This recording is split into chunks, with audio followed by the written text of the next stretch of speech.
小白點行華強北？首先，華強北佢唔係一個商城，佢其實係一條商業街嚟嘅。大大細細嘅數碼商場多到眼花繚亂。作為去過2次嘅小白，同大家分享下我哋行華強北嘅經驗，以及有咩咁好行。首先，如果你係開車過嚟，可以停世紀匯廣場，鹹魚嗰度手下1個鐘4蚊，動得都動。上一次我哋係停喺中航城軍上購物中心，但係因為某啲原因呢，喺某魚上已經係冇咗停車優惠啦。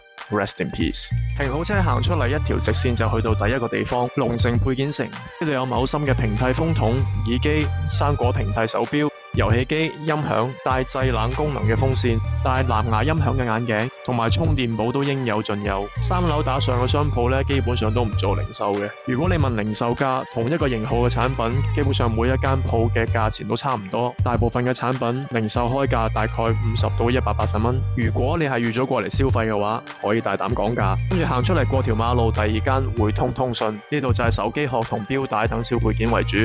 零售價大部分都係個位數，咩手機型號、咩材質、咩設計都有。除咗有啲印住嘅英文，完全唔知咩意思。這裡寫的什麼？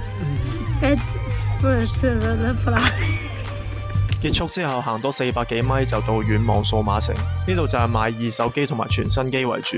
連呢啲老爺機都有，價錢每日都唔同嘅，商家會列出當日嘅價錢。全新機就唔怕喺度買啦，但係2手機水就比較深啊，建議各位自己斟酌。2樓仲有啲無人機啦、按摩器、淋淋滲滲嘅小玩意，不過古語都有云，冇人可以空手行出華強北。全程落嚟我哋都行咗4個幾鐘，一邊對比橙色同紅色軟件嘅價錢，一邊講價都執咗幾個風筒、手機殼、手錶同埋燈。總結落嚟就係，如果你唔係過嚟入貨做生意嘅話，抱住出嚟玩下嘅心態，可以過嚟開下眼界。